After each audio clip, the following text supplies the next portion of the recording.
On a des étapes qui sont en place et des mesures en place pour assurer que nos étudiants sont sains et saufs, mais aussi pour assurer que la communauté soit saine et sauve.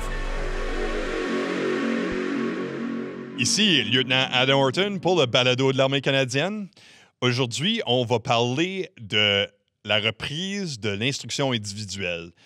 L'instruction individuelle, ça permet aux soldats d'acquérir des compétences particulières de leur groupe professionnel. Donc, si on pense aux artilleurs, aux équipages blindés, aux fantassins, ils ont tous leurs cours spécialisés pour chacun de leurs groupes. Conformément aux directives diffusées par le chef d'état-major de la Défense dans le cadre de la lutte contre la pandémie de COVID-19, toute l'instruction non essentielle a été interrompue. Nous rejoignant de Gagetown, le colonel Cale Oberworth, commandant du Centre d'instruction au combat et responsable de l'instruction individuelle de l'armée, va nous expliquer comment on va procéder au redémarrage de l'instruction individuelle. Bonjour, monsieur. Bonjour, Adam. Donc, on va commencer un petit peu avant qu'on rentre dans l'instruction individuelle. On a beaucoup de commentaires des gens qui écoutent le balado. Ils veulent savoir un peu plus à propos des gens qu'on parle avec. Donc, parlez-nous un petit peu de qui vous êtes. Comme vous avez déjà mentionné, je suis le colonel Cale Oberworth. Je suis le commandant d'une formation ici dans l'armée canadienne. La formation s'appelle le Centre d'instruction au combat. Je me suis joint aux forces en 1994 et je suis un fantassin. Pendant les dernières quelques années, j'ai eu l'occasion de participer à plusieurs déploiements, surtout à Bosnie, en Afghanistan, en Éthiopie puis Érythrée et plus récemment au Congo. Pendant mes années comme un jeune officier, j'ai eu l'occasion aussi de fournir de l'instruction ici à Gagetown, au Centre d'instruction au combat, surtout à l'école d'infanterie. Aussi, j'ai eu l'occasion, comme commandant, comme un lieutenant-colonel, d'être le commandant de l'école d'infanterie. Et présentement, je suis le commandant de la formation responsable pour l'entraînement individuel. Alors, c'est ma carrière en quelques secondes. C'est un bon début pour nous embarquer dans le sujet dont on est ici pour discuter, qui est l'instruction individuelle. Une question qui est importante pour les soldats est quand est-ce que les stagiaires puis les candidats vont retourner aux diverses unités du Centre d'instruction au combat? Alors, je suis tellement content de vous dire qu'on a des soldats qui ont déjà commencé à revenir à nos écoles pour recommencer la formation. Quand on avait besoin de faire une pause dans la formation, au fin du mois de mars, on avait environ 1800 étudiants parmi nous à travers nos écoles en 2 provinces différentes. Alors, ce qu'on va faire pendant le reste de l'été, c'est en 10 tranches différentes, on va faire revenir environ 1400 étudiants pour recommencer leur formation s'il y avait une pause. Et dans quelques cas, on va commencer de nouvelles formations pour tous ceux qui ont besoin de se former en préparation pour leur métier. Donc, il y a déjà des étudiants qui sont en chemin, comme vous dites. Évidemment, la manière que l'armée a fait son entraînement jusqu'à récemment, les choses ont beaucoup changé dans très peu de temps. Donc, dans les 3 derniers mois, on a fait notre réponse à l'urgence de COVID-19. Qu'est-ce que le Centre d'instruction au combat est en train de faire pour accueillir ces nouveaux candidats? Pour les derniers quelques mois, malgré le fait qu'on avait du monde qui travaillait de chez eux pour maintenir la sécurité ici dans la province et dans nos communautés, on avait beaucoup de monde qui travaillait pour préparer l'espace pour le retour des étudiants. Alors, présentement, nous avons une vidéo qu'on a créée pour YouTube qui va donner des informations aux étudiants pour les informer comment la réception va dérouler quand ils arrivent à leurs écoles. En même temps, on a pris ce temps pour préparer l'espace ici aux écoles, à chaque centre d'instruction. On a pris le temps d'assurer qu'on pourrait donner la formation dans une manière où les soldats et les officiers seront sains et saufs. Pour atteindre ces conditions-là, on a vraiment pris le temps de parler avec les membres de nos communautés. En plus, on a parlé avec le premier ministre du province du Nouveau-Brunswick, juste pour assurer qu'il serait à jour avec nos intentions et la manière par laquelle on voulait faire revenir les étudiants. Aussi, on a pris le temps de parler avec nos experts de santé, non seulement ici sur la base, mais aussi avec la province, juste pour assurer qu'eux étaient prêts pour le retour de nos étudiants. En plus, on a décidé que les étudiants reviendraient en 10 tranches séparées. Alors, normalement, on est capable ici à Gagetown et à travers la formation du Centre d'instruction au combat, de prendre environ 1000 étudiants par semaine. On a les capacités, on a l'habileté.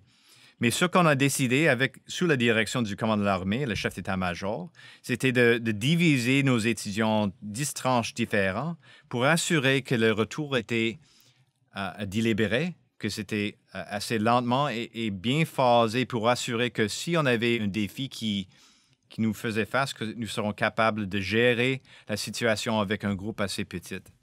Ce qu'il y en est du vidéo, en passant, on va s'assurer de mettre la vidéo YouTube dans les notes de l'émission, donc vous allez pouvoir visionner ça. Le chef d'état-major est sorti puis a dit « Il est temps de recommencer l'instruction individuelle ». Pourquoi est-ce que c'est important pour l'armée canadienne d'embarquer dans ça aussitôt que possible?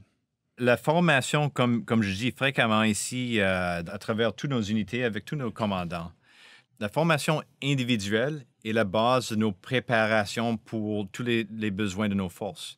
Alors, avant d'être capable de travailler comme membre d'une équipe pour atteindre les objectifs de nos commandants, on a vraiment besoin d'assurer que nous avons les habiletés personnelles pour être un membre de cette équipe. Alors, l'entraînement, la formation qu'on donne ici au Centre d'instruction au combat, c'est d'assurer que les officiers et les soldats ont les habiletés pour devenir des membres productifs de ces équipes-là. Alors, pour assurer qu'on est capable de répondre à des opérations internationales ou à des menaces internationales ou des menaces domestiques, on a vraiment besoin d'assurer que nos étudiants ont les habiletés individuelles pour ce qu'ils peuvent devenir des membres capables de leur équipe. Donc, on a parlé un petit peu des changements qui arrivent au cours des écoles parce que au travers des derniers 3 mois, il y a eu beaucoup de changements à cause de COVID-19. Puis on voit que dans des situations où il y a des problèmes à résoudre, on voit que c'est là où l'innovation sort vraiment. Qu'est-ce qui est en train de sortir sur le côté du Centre d'instruction au combat en termes d'innovation? Ce n'est pas seulement au Centre d'instruction au combat, mais surtout à travers toute l'armée. Je pense que le commandant de l'armée, c'est vraiment une qualité militaire où on regarde non seulement aux défis, mais vraiment qu'est-ce qu'on peut générer comme une opportunité de chaque défi. Alors, c'est vrai, l'innovation, c'est vraiment le produit de cet espace. Par exemple, votre émission est née de cette période d'innovation, d'opportunité. Chaque école aussi sont en train d'innover. Et c'est vrai que pour tout le monde qui ont déjà eu l'occasion de visiter les écoles, de participer à un cours à nos écoles, vous allez voir que les écoles sont un peu différentes. Surtout, on a pris le temps, c'est vrai qu'on a pris le temps aussi pendant cette période de pause, de maintenir un niveau de contact avec nos soldats. Alors, on avait des soldats qui étaient ici à nos écoles au temps où on a pris la pause et on a vraiment pris ce temps d'innover avec eux. Je sais qu'il y en a des portions des cours qui sont donnés chaque jour, des engagements qui sont faits avec les étudiants, les jeunes officiers, les jeunes soldats chaque jour par les instructeurs qui ont resté ici au temps où les jeunes soldats et officiers sont retournés chez eux. Alors, on a continué à utiliser les outils qu'on avait disponibles, surtout des outils sur les ordinateurs, de communication. C'est vraiment un espace où on n'avait pas vraiment un grand pied à terre, où présentement, on a vraiment pris cette opportunité de les utiliser pour maintenir un niveau de contact, mais aussi de continuer, maintenir ce niveau d'éducation, de formation pour nos jeunes soldats. Absolument, l'innovation est importante pour nous. En parlant d'entraînement, puis une des questions qu'on voit probablement le plus souvent, c'est quels cours feront partie de la première tranche de la reprise d'instruction pour le Centre d'instruction au combat? On va voir des différences entre les divisions parce que chaque division va reprendre les cours d'une manière un peu différente. Mais à notre niveau ici, au niveau national, la première chose on va vraiment mettre l'accent sur l'entraînement de tous ceux qui n'ont pas encore obtenu leur niveau, leur point de fonction. Alors, on veut vraiment assurer que tous les soldats qui n'ont pas encore obtenu leur qualification de leur métier ont l'occasion de reprendre la formation pendant l'été. L'accent, c'est sur eux pendant l'été. Quand on fait la transition à l'automne, on va remettre l'accent sur la formation pour les leaders. Et à ce temps-là, c'est là où on va vraiment prendre le temps de donner la formation aux caporaux qui ont besoin de recevoir leur cours de chef. Mais enfin, on a environ présentement 27 cours de chef qu'on veut donner à travers le reste de l'année, commençant dans le mois de septembre. Alors, c'est quelque chose qu'on a vraiment besoin d'attaquer. Oui, certainement. Quelle procédure en ce moment, on revenait un petit peu plus au début où on parlait des mesures de santé publique qu'on est en train de mettre en place. Qu'est-ce que vous avez comme plan au cas où un militaire peut-être aurait un résultat positif ou serait à risque d'un résultat positif lors du dépistage de la COVID-19 à son arrivée au centre d'instruction au combat ou pendant leur cours même? Pendant les derniers quelques mois, le quartier général ici au Centre d'instruction au combat a vraiment pris le temps d'établir des protocoles, non seulement pour la formation, mais vraiment pour l'armée et tous ceux qui vont faire leur retour à l'entraînement ici pendant l'été. À travers la coordination avec la province, avec les médicaux ici sur la base et avec la province aussi, et à travers nos propres chaînes de commandement avec le commandant de l'armée puis les équipes ici à travers l'armée, on a établi des protocoles pour assurer que le retour de nos étudiants soit fait dans une manière bien disciplinée, bien planifiée et bien définie. Alors, tout ça pour dire que, par exemple, quand nos étudiants quand ils vont arriver ici chez nous dans les prochains quelques jours, ils seront reçus ici par leurs instructeurs et ils seront placés dans des chambres pour 14 jours de quarantaine. Cette période de quarantaine-là, c'est pour assurer que s'ils ont été en contact avec quelqu'un qui avait le COVID, qu'après leurs 14 jours, ils seront capables de recommencer la formation avec leurs équipes sans être une menace à leur père. Alors, c'est ça l'objectif au début.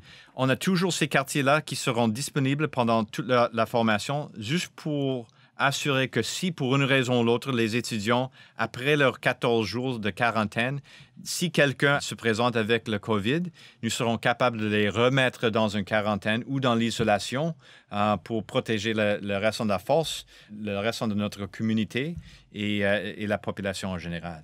Alors, on a des étapes qui sont en place et des mesures en place pour assurer que nos étudiants sont sains et saufs, mais aussi pour assurer que la communauté soit saine et sauve aussi. Tout ça a été fourni pour le commandant de l'armée et pour le premier ministre du Nouveau-Brunswick comme une démonstration pour assurer qu'eux étaient au courant avec nos désirs. Et dans les deux cas, le commandant de l'armée et aussi le premier ministre du province sont bien contents avec les protocoles que nous avons en place pour assurer que nos soldats ne seront pas une menace pour la population, ni la population pour nos soldats. Puis, juste comme à côté, je veux juste faire mention que pour ceux qui ne sont pas vraiment dans l'armée ou qui n'ont jamais vécu ça, c'est un bel exemple de la planification d'opérations du côté militaire parce que ça démontre vraiment qu'on donne des considérations à toutes les options potentielles. Puis même si, encore une fois, ceux dans le militaire qui le savent déjà, peut-être, des plans, c'est jamais parfait, puis il y a tout le temps des changements qui prennent place. En général, on voit l'importance d'établir un bon plan, qu'au moins on a des options déjà en place. Au cas où il y a une urgence, on peut juste regarder le plan puis on peut exécuter ces options-là comme qu'on veut. Absolument. Et le terme qu'on utilise dans l'armée toujours, c'est le Mission Command, le commandement de mission. Mais c'est pour ça qu'on fait la formation ici au Centre d'instruction au combat. C'est pour rassurer que nos jeunes officiers et nos jeunes soldats soient formés d'une manière où ils peuvent recevoir les intentions de leur commandant, les directions et le plan, toujours avec l'attente que s'il y a quelque chose qui change, ils seront prêts à bouger gauche ou droite pour assurer qu'ils seront capables de vraiment réussir au but établi par leur chaîne de commandement. Alors, le COVID, malgré le fait que le COVID, nous avons fait face présentement, opérer dans un environnement avec une menace comme ça n'est pas quelque chose qui est nécessairement étrange pour l'armée. On porte des gants, on porte des lunettes balistiques, on porte la protection pour nos corps, on se promène dans des véhicules blindés. La protection, c'est quelque chose qu'on fait et être capable de travailler dans ce type d'environnement, pour nous, ce n'est pas la fin du monde. C'est une menace à laquelle on a besoin de garder l'œil, mais on a aussi besoin de garder l'œil sur l'ennemi, qui est là pour vraiment nous donner la misère. Alors, COVID, c'est l'environnement. L'ennemi, c'est où on met l'accent. Alors, on a vraiment besoin de gérer l'espace au complet et je suis convaincu avec les leaders que nous avons, avec la chaîne de commandement que nous avons et les jeunes sous-officiers et soldats que nous avons, nous serons dans un bon espace pour réussir dans cet environnement. On voit ici qu'il y a un thème aussi parce que même chose dans l'épisode 1, le commandant il dit l'ennemi a tout le temps un vote. Donc, c'est tout le temps un point de considération dans nos plans. En parlant un petit peu, en revenant sur l'entraînement encore, l'urgence COVID-19 a tombé. Ça a eu un grand effet sur tout le monde. Même chose sur l'entraînement. On voit qu'il y avait des cours qui ont été mis en œuvre, qui ont été interrompus à mi-parcours. Aussi, il y a certains cours, surtout pour le QEL, où il y a une date d'expiration. Donc ça aurait potentiellement un impact sur certains soldats. Quelles considérations est-ce que vous avez faites envers ces problèmes potentiels-là? Alors, absolument. Le COVID, c'est un environnement nouveau pour nous. Et malgré le fait que nous avons un système en place pour assurer que la formation soit suivie d'une manière spécifique, comme le commandant de l'armée a dit, l'ennemi a un vote. Dans ce cas-ci, le COVID a un vote aussi. Alors, COVID, nous avons interrompu. Mais ce qu'on va faire, cas par cas, on va réexaminer les cours qui sont faits par tout le monde à jour. On sait qu'il y en a plusieurs étudiants qui sont en train de compléter leur cours en module. Alors, si vous avez complété un module et vous avez seulement une année pour compléter 4 modules pour votre cours, comme les cours des chefs, par exemple, dans ce cas-là, on va vraiment regarder cas par cas l'impact de COVID sur votre progression. Alors, si vous n'étiez pas capable de compléter votre cours à cause de COVID, absolument, et vous avez complété 2 modules, mais tu as besoin de faire le 3e, tu n'étais pas capable de le faire cet été, on va regarder ça, et si pour une raison ou l'autre, tu n'étais pas capable de le faire, à travers votre chaîne de commandement, on va trouver le temps pour ce que vous pouvez reprendre le cours à un temps qui est disponible pour l'individu. Ouais, c'est très bien. On arrive à la fin de l'émission. Est-ce que vous avez d'autres commentaires que vous voulez faire avant qu'on achève ça? Oui. Le commentaire que j'aimerais partager avec tout le monde, c'est le suivant. Malgré le fait que la formation est arrêtée ici au Centre d'instruction au combat pour les derniers quelques mois, comme soldat, comme officier, on a toujours besoin de continuer notre propre formation. Des fois, votre formation, ça va inclure lire un article sur l'ordinateur. Ça peut inclure écouter une émission sur une vidéo. Ça peut inclure faire votre entraînement physique personnel. Mais il n'y a aucun soldat dans notre force ou officier qui, pendant les derniers quelques mois, ne pourrait pas faire une formation d'une manière ou l'autre. Alors, je vous en prie, comme un soldat à soldat, comme un soldat canadien, surtout un des meilleurs soldats au monde, je vous en prie de continuer votre formation malgré le fait que c'est possible que tu n'es pas ici avec nous, ici au Centre d'instruction au combat pendant les prochaines quelques semaines, possiblement pendant les prochains quelques mois. Mais c'est la responsabilité de chaque soldat et officier de continuer leur formation chaque jour. Trouvez quelque chose, apprenez chaque jour, faire votre formation personnelle, assurez que vous continuez à maintenir un niveau d'entraînement physique pour ce que vous serez prêt quand on fait l'appel pour recommencer votre formation ou pour opération. Oui, c'est un bel message pour fermer les choses. Merci beaucoup, monsieur, pour votre temps. Je vous remercie pour avoir l'occasion de parler sur votre émission. J'ai hâte de vous suivre dans les mois et les années qui nous suivent. Merci beaucoup. Ici Lieutenant Adam Horton pour le balado de l'Armée canadienne. N'oubliez pas de nous envoyer vos suggestions via l'adresse courriel qui sont dans les notes du balado. Aussi, suivez l'Armée canadienne sur Facebook, Instagram, Twitter et YouTube. Restez à l'écoute. Prenez soin de vous.